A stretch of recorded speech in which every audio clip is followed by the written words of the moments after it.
Hello, everyone. My next guest is Lee Mauk, who is a nationally recognized expert of DOT regulations for drug and alcohol testing for over 2 decades.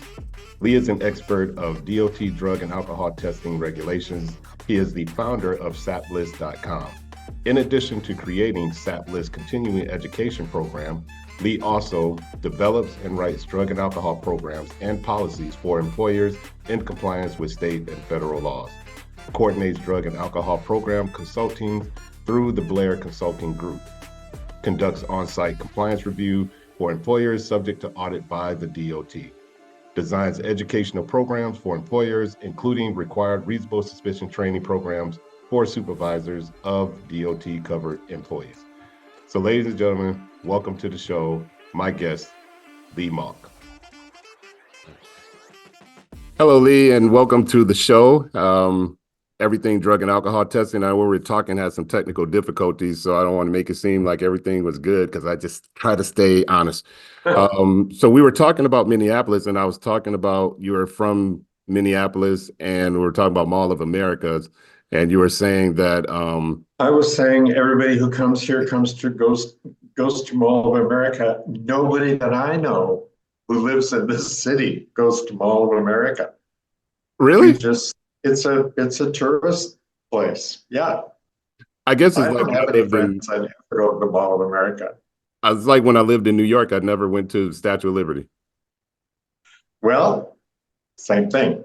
All right. Well, we're gonna get into some SAP stuff. So, when did you start getting into SAP? How did you get into this? And well, it all started. I started in EAP in 1977. Okay.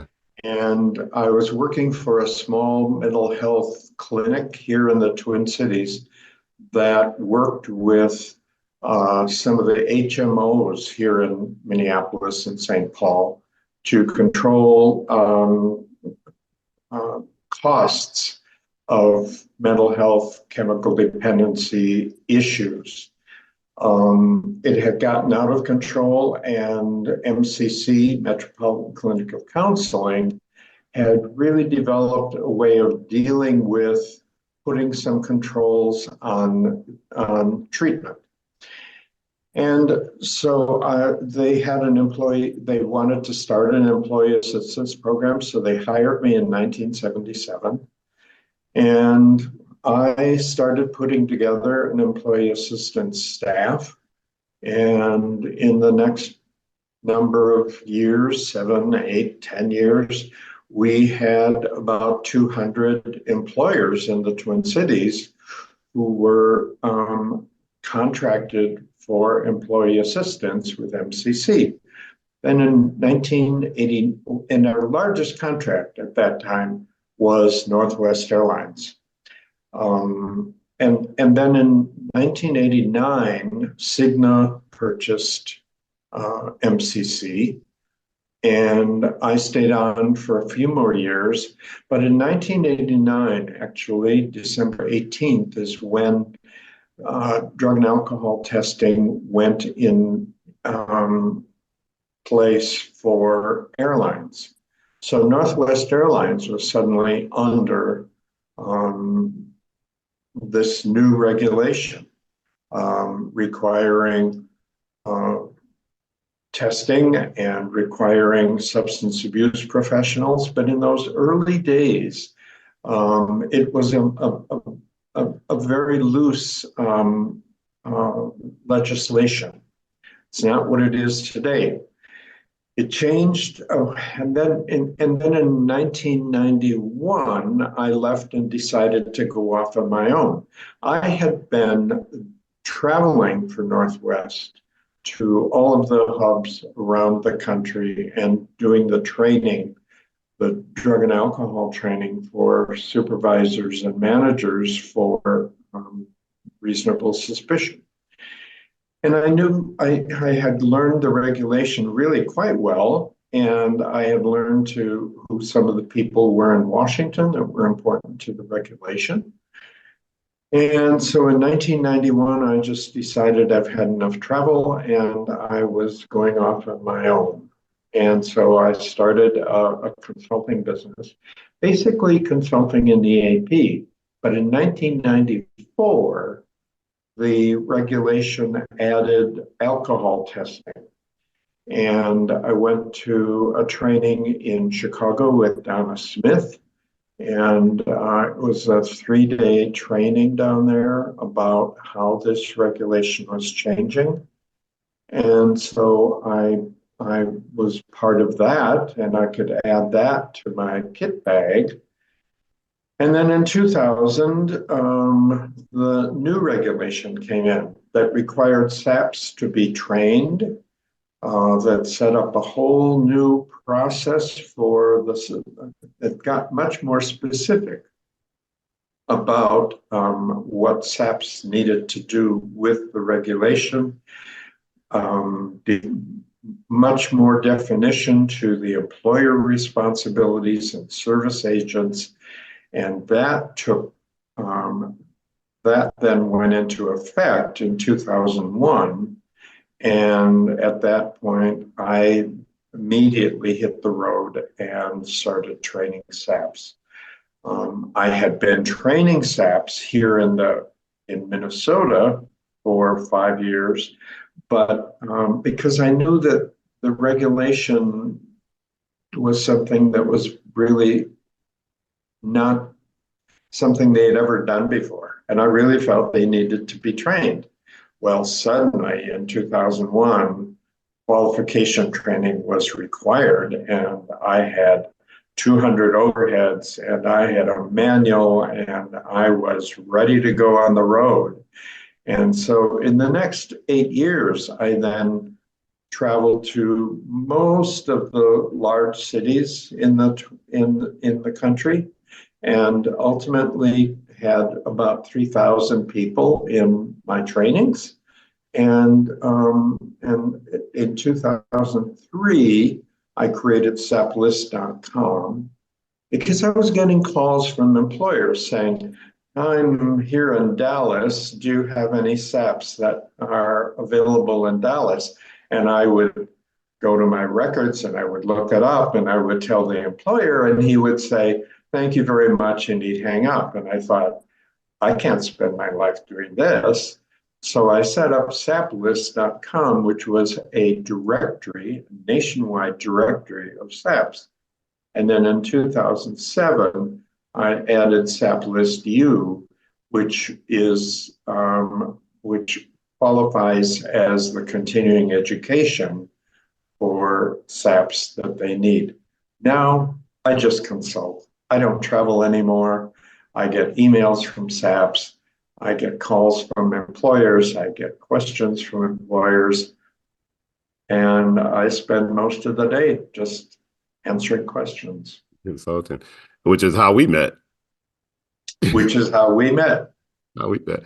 So if we go back to time, I know that were you in conversation with Dr. Smith then when all of this was being developed with subpart O then? I knew who she was.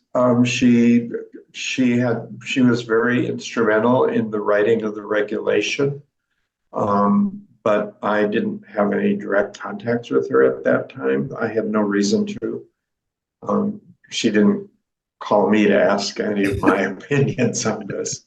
The regulation was simply going into effect in the beginning of,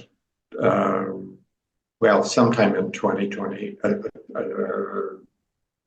2001. Okay. Yeah, I know because there's been so much change. When did it come for you to, when you say it went aviation, right? Aviation came on board in what, 90? Was it? 89. 89. Were they having heavy penalties, financial penalties back then, or when did that kind of get in? Because I think that became more crucial when those fines started kicking in, right? Like the importance of the Yeah, follow-up program. it took a while, but I think there were fines back in 89. Yeah. And prior to that, the railroads were doing testing, and I wasn't part of that at all. They started doing testing in about 1985, I think. And gradually, the various transportation modes were getting added to the regulation. And then finally, in 2001, all six transportation modes were added. That was it. They were all under it. And then it just became one. I guess that's probably when it started picking up more for you, right? When all Oh, six yeah. became on. Yeah. I can. Which one would you find the most challenging? Well, I mean, they're all challenging. The regulation, there are parts of the regulation that don't make a lot of sense to me. Um, but um, but I would say that the toughest regulation is the one that I deal with most, which is FMCSA. And because there are so many truck drivers and there are so many employers, and the problem is that the employers have not educated themselves about the regulation. And FMCSA employers are basically uneducated. And I hear that so much from SAPs who say, when are we going to have a required training for designated employer representatives, the DERs? When will they have to be trained? And most DERs have not completed any training. And in many cases, I talked to DERs who've never been to the clearinghouse. They have never looked at anything on the clearinghouse. And it's not possible to work under this regulation without knowing what the regulations are. But they they do that. And then they kind of make their own rules as they go along, and then they are surprised when they get in trouble. And I can believe that because there's a lot of single owner operators when it comes to FMCSA than probably any of the other entities. Well, Well, they are, and the owner operators belong to a CTPA. So it's right, basically the CTPA's responsibility to be in charge of what that owner operator is doing. Um, and so the CTPA, in the case of an owner operator, the CTPA stands in the shoes of the employer right. and takes the responsibility for whatever the employer needs to know. And it's up to the CTPA to enforce that. But I run into a lot of CTPAs who don't really completely understand that either. Right. I guess because there's no mandatory training requirement for other third-party service agents to, There isn't. right. You can be a CTPA, and the only way to know what the regulations are to read the regulations, study them, and decide how does that affect me. And the And, regulations are long and complicated. and to get consultation on understanding the regulation too, because it's left up to interpretation, right? So what does this actually mean, Absolutely. right? Um, because every one of the modes puts out their own clarifications and their own interpretations. But even those aren't really regulations. And the final decision is really up to a court. If there's ever a lawsuit, it'll be the the attorneys who fight it out, and the decision will get made. Yeah, and especially for companies who have multiple modes of transportation under their umbrella, right? Yeah, Yeah. and that gets confusing. I can imagine. And so we're going to move into some of the SAP things because my audience, of course, across the board, a lot of them have their second chance employers and, have rehab programs and things. And as I travel and I do training and I intertwine with them, I thought it was a good idea to bring someone like yourself on, so that we can get some more clarity of some of these regulations. But most people will say to go to subpart O. What other guidance would you recommend that they go to? If they're SAPs, the best thing they can do is read the SAP guidelines. Um, it's a lot of things are spelled out in the guidelines, and the other thing that they should be very familiar with is subpart O. But there are pieces of various other regulations that they really need to pay attention to. An example would be the SAP is a service agent. So there's a whole section of what about service agents and what limits apply to service agents. Well, as a SAP, they need to really know that and understand that. An example is in the section about service agents. It says no service agent can require an employee to sign a release of information, and no one may do so on behalf of another party. So basically, there can be no releases. And yet I hear about SAPs who say, well, my clinic requires a release. No, you cannot. Your clinic cannot require a release. So that's one of the things that becomes an issue here.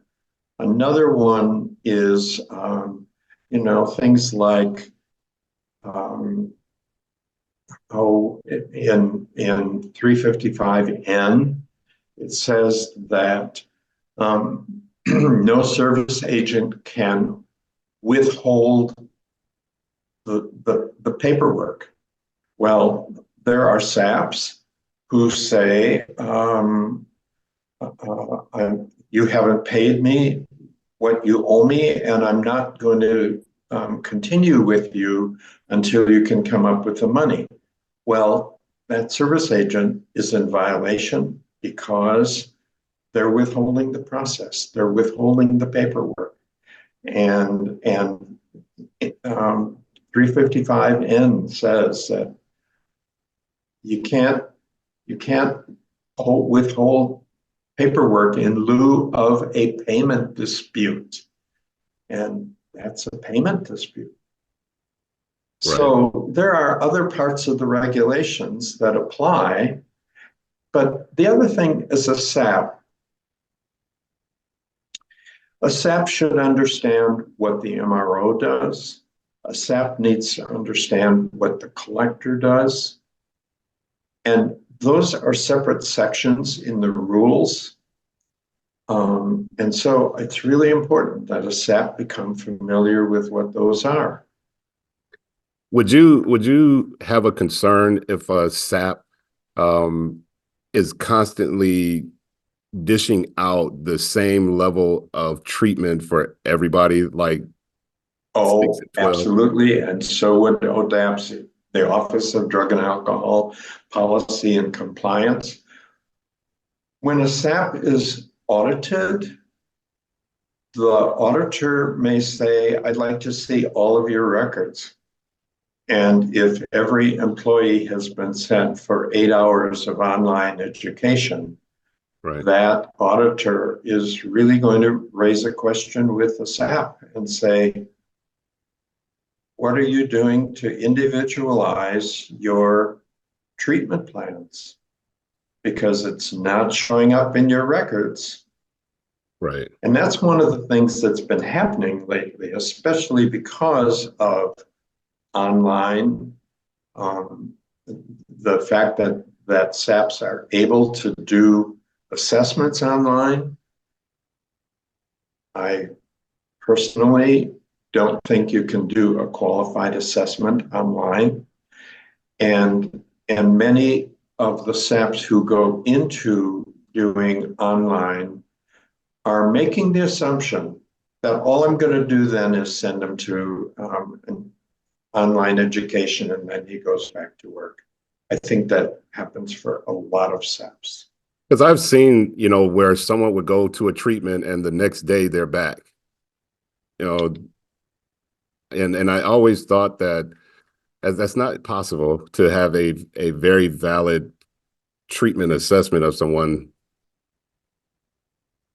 It's not possible. And I would think that that's eventually going to be something that FMCSA looks into because they have it in their records.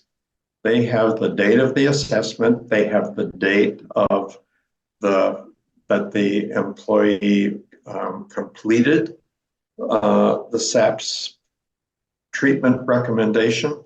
And if those are 1 day or 2 day apart, I'm guessing at some point ODAPSI is going to start pulling all of those out and contacting SAPs and saying, we need to talk with you.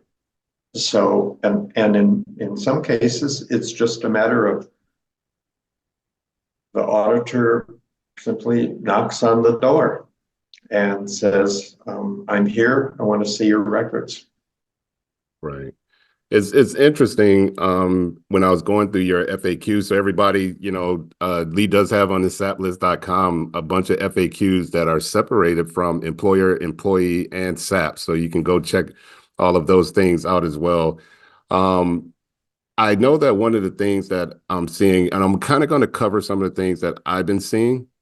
And one of the ones is I'm starting to see a trend in SAPs acting as the employer by actually taking individuals to go get return to duty tests and being a part of that return to duty test process. What's your thought on that? First of all, they can't do it. The regulation says, and again, this is under 40.355G, which says no service agent can order a return to, can order any DOT tests, including return to duty, follow-up. And the only exception is 355H, which says that a CTPA can do follow-up testing and return to duty testing for an owner-operator. But if somebody is not an owner-operator, a SAP cannot do anything about ordering a return to duty test. Once that SAP has written in, has indicated the date of completion, the SAP is done. And now it's up to the employee to figure out, what am I going to do? I need a return to duty test. And they either join a CTPA as an employer, employing themselves, and the CTPA can order that test, or they find a job and their new employer orders the test. But the SAP cannot have any responsibility in that. Yeah, because I've been seeing a lot of that, and I'm just like, guys, you shouldn't be doing that. And I'm, quite sure nothing becomes a problem until something happens, right? And then it's identified. Well, and it's very easy for DOT to figure out who's doing it. I mean, all they have to do is look at numbers. And the difficulty is, for instance, with a return to duty test, the SAP does not have access to that field. Somebody has to enter the date of the verification of the return to duty test. So I think that it has happens when a company contracts out with, said SAP agency who has other SAPs or whatever, but then they would contract out. And I think the lines get blurred between them contracting and their responsibilities on behalf of the company when they're not acting as a CTPA, but just because they're being paid under contract by a company, right? Yeah, I see what you're saying, and I think what you're saying is that the employer can designate person who can enter information on their behalf on the clearinghouse. So I assume what is happening is the employer could designate a SAP, which is not how the rules operate. Exactly. And And it's not just the fines clearinghouse. for It's not just the clearinghouse. fines for this can be significant. So I don't know. We just have to wait and see what happens with when the clearinghouse gets a little more organized about what's going on. I mean, the clearinghouse has such a huge responsibility. They've got about 50 people on telephones. They get something like 600 to 800 phone calls in a day and hundreds of emails. And it's a huge responsibility. But as they're getting organized, they will do a better job of figuring out what's going on here. Well, it's not just clearinghouses, just across the DOT agencies, period. And I'm sure that now that Pilot Record Database, their version of clearinghouse is about to launch, next week. I'm sure they're going to run into some of the same issues as clearinghouse. Oh, yeah. Yeah, that with the entering the positives and things in there. So if a company receives a return to duty test before the completion of the follow-up treatment plan, that's going to be an indication too, right? Right off the bat that you know, I believe your FAQ was saying that another test will be required. If an employer does a return to duty test before the employee has completed the treatment plan, yes, it doesn't count. It is going to have to be redone. And sometimes employers get kind of confused about that. And they just say, but I need this employee back at work. I'm going to do a return to duty test. And if it's an FMCSA employer, they won't be able to enter that completion or that return to duty test date unless the SAP has entered the completion of the treatment. And I think that's probably where the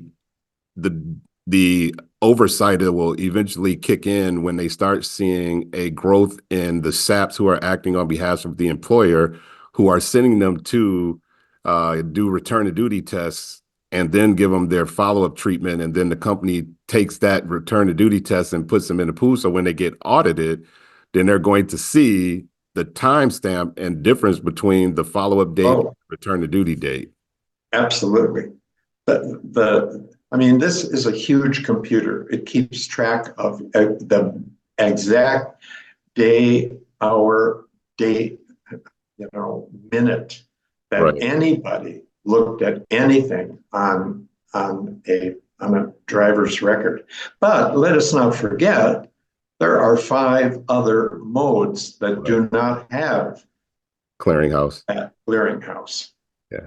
So, they're all in those modes, all kinds of things can happen, and they do.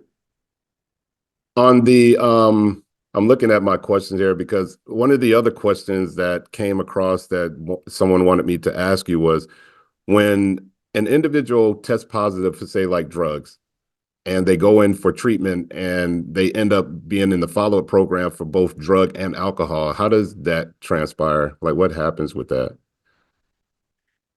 You mean if they're If their initial positive was, let's say, drugs, and they went to the right? SAP treatment, but they came out with the follow-up plan for both drug and alcohol, Yes, and a SAP has the authority to do that. does that come from the The treatment?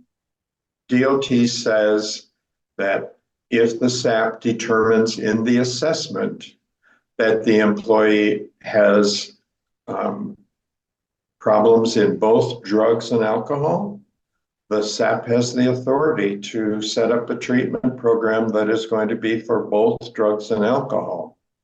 The SAP then also can indicate whether follow-up testing and the return to duty test should be for both drugs and alcohol. That is the SAP's option. Under FRA regulations, a conductor and a trained engineer must be set up to have both return to duty and follow-up testing for alcohol and drugs. The SAP has no choice. That is simply a train regulation, FRA. But in all the other instances, it's really the SAP's option. And oftentimes, an employee who has a drug problem also has an alcohol problem.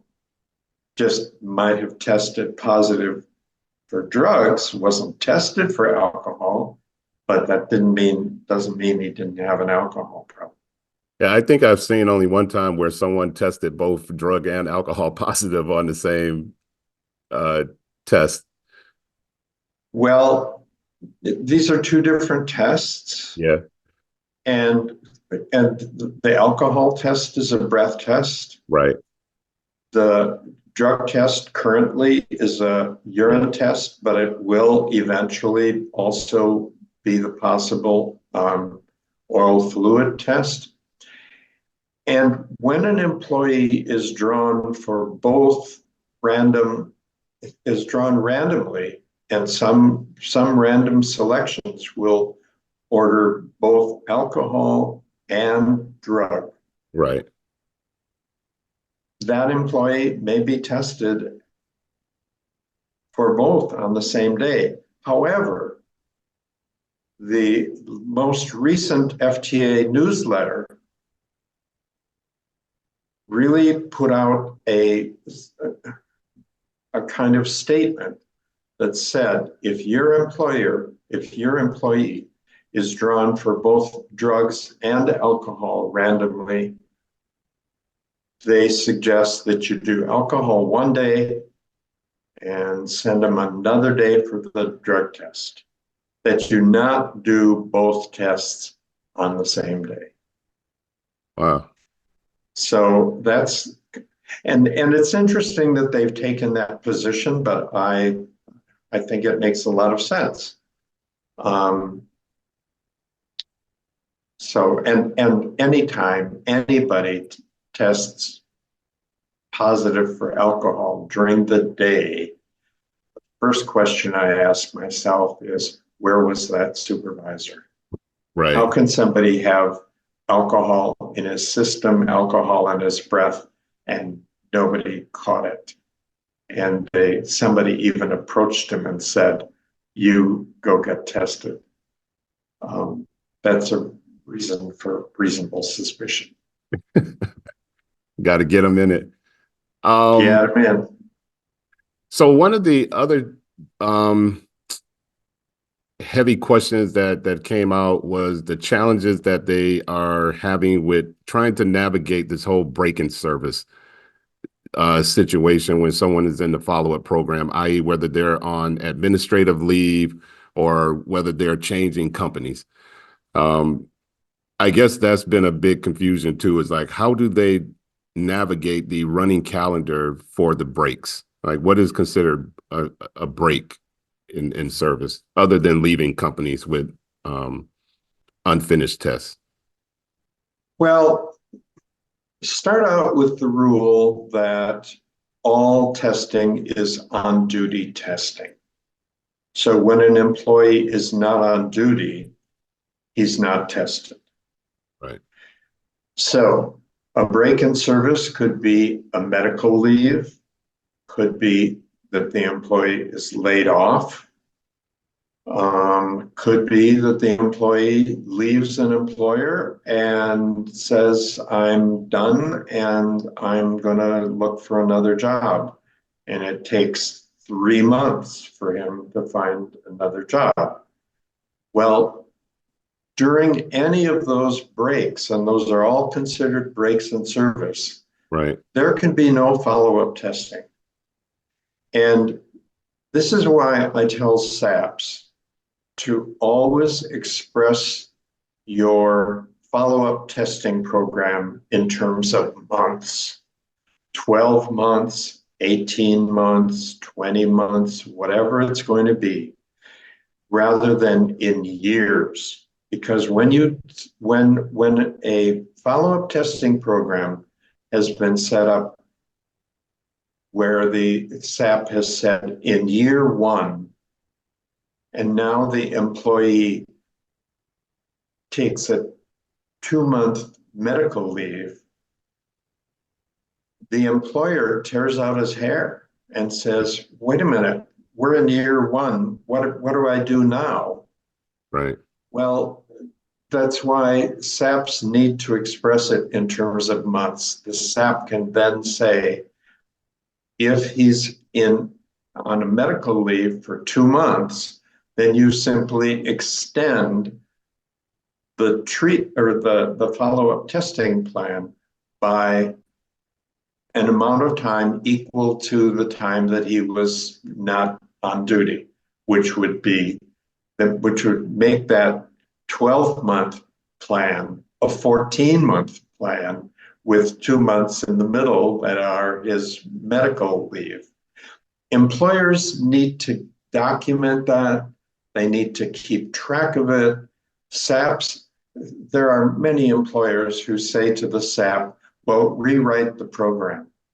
A SAP should never have to rewrite a program to accommodate all of those situations.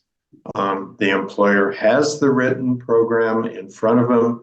The employer just has to document that the employee was not in service for 2 months.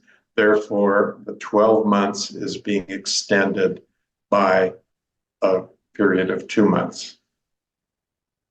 What would be considered a actual break in time? Like, because I've been companies where I've seen someone who had a day or 2 weeks, and then they want to send them back for a revision. What? No, I don't think a day or even a week or 2 weeks is going to makes any difference. I wouldn't call that a break in service, and I don't think DOT would either. I think that the employee the new employer has to pick up where the old employer left off, and in order for that to happen, the new employer has to obtain from the previous employer copies of both SAP reports, copies of the follow-up testing plan, Right. and then copies of the return to duty test and any follow-up test results that were conducted by that employer. No employer can take either an employee's word or a previous employer's word for how many tests were done. So a previous employer cannot say, oh, we did 4 tests. Well, truth of the matter is, unless you've got the test results in your file, you don't know that those 4 tests were really done. You don't even know that a return to duty test was done. The Right. employee may say there was, the employer may say there was, but DOT says you need the documentation. There are on the clearinghouse now, when there are employers who have put dates on the clearinghouse for the return to duty test when they never, ever conducted the return to duty test. They don't have to provide any documentation. They just say, I swear, that this is truthful. Well, it's not being, they're not being truthful. So it's really critical that a new employer obtains all of that information. And if they're not able to, they have to get that information then from the SAP, and they have to start at the beginning. They have to get their own return to duty test because they need the return to duty test result in their files. Right. And then they can start at the top with the follow-up testing plan. And the employee isn't going to like that. They're going to say, hey, wait a minute, I was tested already. It shouldn't make any difference to the employee. As long as he's not using drugs, what's the big deal? He gets paid for the time he's at the collection site. He gets paid for the travel to and from the collection site. This should not be a problem for an employee. Right. So if a employee is still at a company, would you say like 30 days would be considered a good break, considered to be a good break? Yeah, I would guess if there were 30 days. But what happens, when the employee, takes a 2-week vacation? We're not going to expand the program by 2 weeks because the employee had a 2-week vacation. And we're starting to split hairs here. I think an employer has to just decide, what do I consider to be a significant break in service? And be consistent, right? And be consistent. Make sure that that's how you do it for all employees all the time. Right. And maybe an employer decides the cutoff line for me is 30 days. And if somebody's out for 30 days, I'm going to extend the program for 30 days. That would make sense to me. I think it would make sense to DOT. I agree. And it's easy to track in terms of months, right? Like, Yeah, you're moving months, not weeks. And right. because it's written in months. So is there You don't want to make it complicated.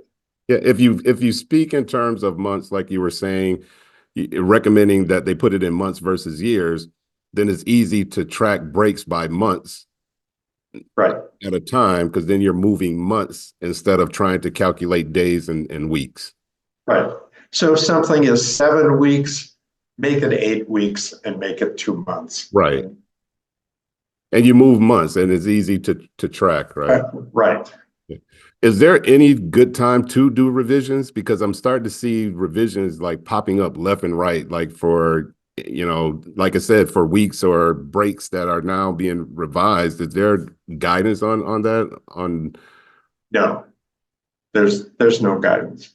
And the other thing is, what I say to employers is follow-up testing plan, ordering a follow-up test is more than just sort of putting X's on a calendar and getting to the end of a period of time. A follow-up test is intended to be a tool for the employer.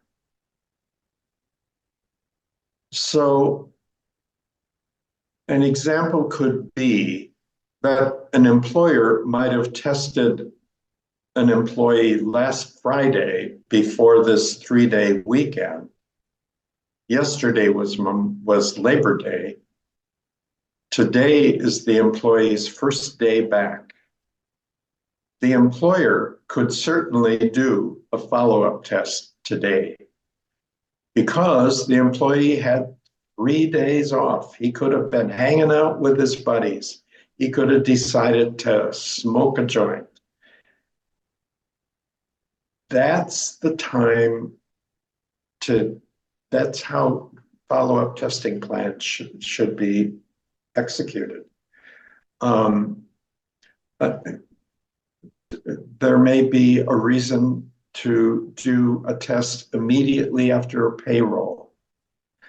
Maybe the employee has a meltdown in the warehouse. And this is very unlike him, and he's totally out of control. The employer might say this really isn't reasonable suspicion because it doesn't meet the qualification, but let me do a follow-up test. Those are the times when an employer should use a follow-up test. When there's something that doesn't seem to make sense.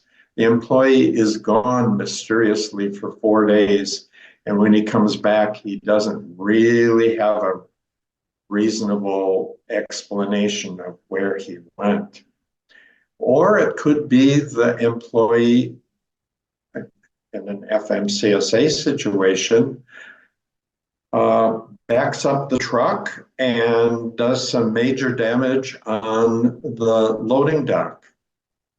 Well, that's not a post-accident test under FMCSA because post-accident is only when a truck is in commerce on a public road. But that employer could say, let's do a follow-up test. Right. That's what follow-up tests are for. Not just setting up a calendar and making little marks and saying, when I get to that day, I'm going to order a test.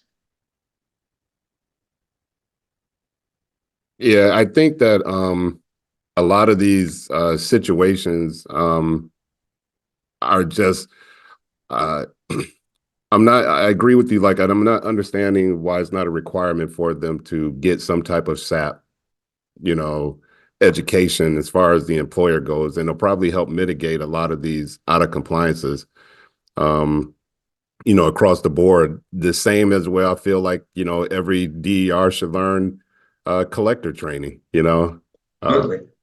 why aren't they collector trained, or BAT trained, and understanding, education wise from, professional like yourself and whatever to really understand these things, and it will help make a smoother program for individuals. I don't know if you have the stats, but this is my last question. What is I know that people want to give, individuals a second chance, right? They want to give them the ability to start anew. But what has been the failure of rehab? Has it been a great percentage of relapse? I think the failure is too many of the referrals are going to online, and online is totally ineffective. It's just a slap on the wrist, and the employee goes back and he continues to use.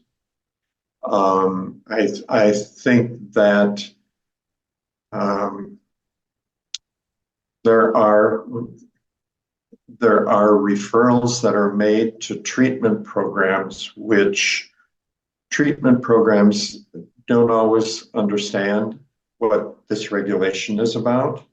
Right. There are treatment programs who say he doesn't belong here. And there are treatment programs who, in the presence of the employee, will call the SAP and say, he doesn't meet qualifications, he does not belong here. Yet DOT would say the SAP's plan takes precedence over any of that. And when treatment is not effective, and it happens quite often, unfortunately, the employee has another violation. And when you say second chance, There are many FMCSA employers who do third chance, fourth chance, fifth chance. I have seen any number of employers who take somebody back who has had any number of violations, and yet the employer continues to take him back. On the other hand, I'm also running into more and more employers who say, we do no return to duty testing, we do no follow-up testing. If somebody applies to us and they need a return to duty or follow-up testing, we automatically say, we will not hire you. We are not in the business of doing that. And their policy specifically says, we will not hire anybody who has had a previous violation that requires them to have a return to duty test or follow-up tests. That's happening quite often. And that's an employer can decide to do that. I know that there are SAPs who try to get involved with helping an employee find a job. 40.17 says that it's in subpart O. I don't know the number, but there's a section there that says you are not an advocate for the employee or the employer. And once a SAP is helping an employee trying to find a job, they're advocating for that employee, an applicant. Yeah. And they really can't do that. What I say to a SAP is once you put the completion date on the clearinghouse, you're done. Close the file, put it away, put it in your locked drawer. That's it. And it is now the employee's responsibility to figure out what to do next. But there are more and more employers who are saying, we will not take an employee back who has had a previous violation. It's not unusual anymore. And I think that that's going to escalate. I thought I was finished, and then you brought up something that it reminded me of something else that's happening is I'm hearing SAPs who are contacting employees and letting them know that the testing has completed.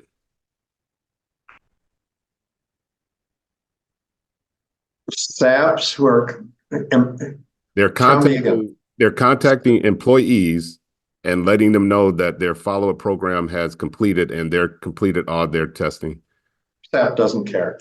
SAP has no way to keep track of it. SAP is not interested. It's not the SAP's business, and nobody should be doing that. Well, I think that the ones that are connected to the company, like the major company who is contracting out to them. So I think they are aware of the completion of the training program. I guess they have some idea, and they're contacting the employee, letting them know that they're finished with the follow-up program. That shouldn't be happening, right?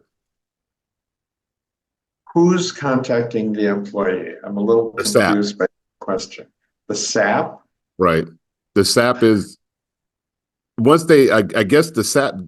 What I'm seeing is that some SAPs are coming into knowledge that the follow-up program has been completed by the employer, and the SAP is contacting the employee, letting them know that their follow-up program is completed. No employee should know under any circumstance that their plan is completed. It's one of the reasons that I say to SAPs, even in years 4 and 5, just order one test in each of those years, just to remind the employee that you're not done yet.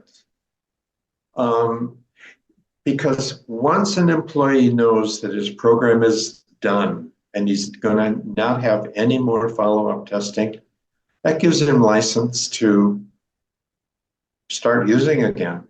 because his chances of coming up on a random are really slim. He could go 2 or 3 years without being called on a random test. And so he's willing to take that chance. When he's under a follow-up plan where he knows he's going to be tested pretty regularly, they're not as likely to use drugs. But telling an employee that their follow-up plan is over is basically saying, and now you can go back to using drugs. Yeah.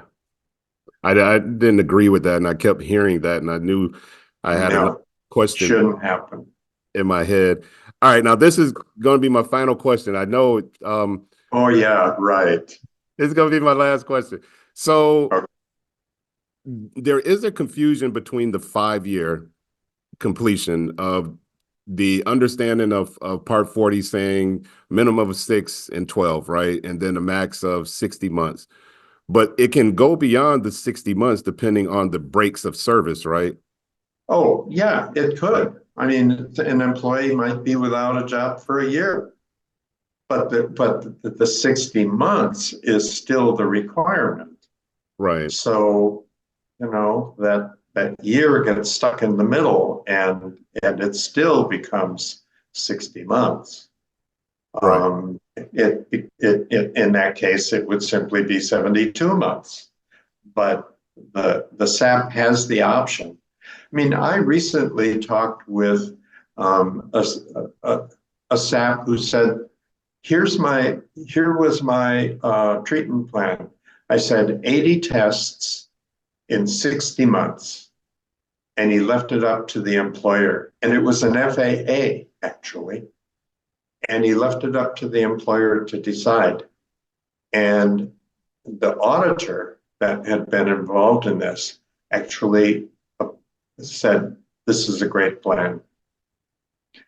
So, this, unfortunately, the 6 and the 12 and all of that, there are many employees who think that that is the testing plan. And so they say to the SAP, so when do I start my 6 tests? Or, so you're only going to set me up for 6 tests, right? And employees don't realize that SAPs can set up as many tests as they want, and the employer has to conduct them. That's just how it is. Right, because it just says a minimum of 6. Yeah. 12. Can be no less than 6, but it can be any number beyond that. Right. And I think that was a confusion that you have somebody in 2019 who is still testing in 24, but they done had 2 years breaks in service, right? Yeah. Yeah. So, I just wanted to kind of clarify that up because people are confused with the 6 and 12 and the 60 months, thinking that they can stop at 60 regardless if they finish testing or not. No, unfortunately, the regulation says that a SAP could cancel a plan as long as 6 tests have been conducted. Right. That was a really unnecessary statement for DOT to put into the regulation, because it causes employees to say, cancel my plan. The regulation says you can do it. And my response to that always is, have you had any positive tests? No. Well, then the plan is working. And the plan is intended to be a deterrent. And there should be no reason to not continue it. Yeah, because the moment we stop, you're going to start. Exactly. Yeah. So what I want to do, Lee, is leave you with the last word of wisdom and advice to the audience. And what would that be? A final word would be simply to get to know what these regulations are. There are too many SAPs who have not read the regulations. I've heard SAP say, "Oh, it's too much legalese." It's not legalese. The regulations are written so easily, so easy to understand. The SAP guidelines are written at a sixth or a seventh grade reading level. They're really easy for people to understand. And what I say to SAPs is take those SAP guidelines, read them out loud. Do not read them while you're watching Survivor. Um, Read them out loud so you hear the words. And then I suggest you read them again. And I suggest to SAPs at least twice a year, read through those SAP guidelines. I can't tell you how many questions I get from SAPs, which when I answer them, I quote something from the SAP guidelines. Here's what it says on page 6 of the SAP guidelines. Because I know they haven't been even paying attention to them. And it's so important to understand what the regulations are, and that's the best way to do it. Yeah. You're working under a federal law. And when you work under a federal law, you want to make sure you're doing everything right. Right. I agree. Well, I appreciate the words of wisdom and appreciate you being on. And for anybody who have any questions for Lee, like I said, you can go to saplist.com and he has a list of FAQs there, and just make sure you reach out to him. And I would like to let you all know that I'm glad that you're here. And remember, nothing becomes a problem until 4 things happen. 1, you are notified of an inspection. 2, you receive a positive drug test or alcohol violation. 3, post-accident occur.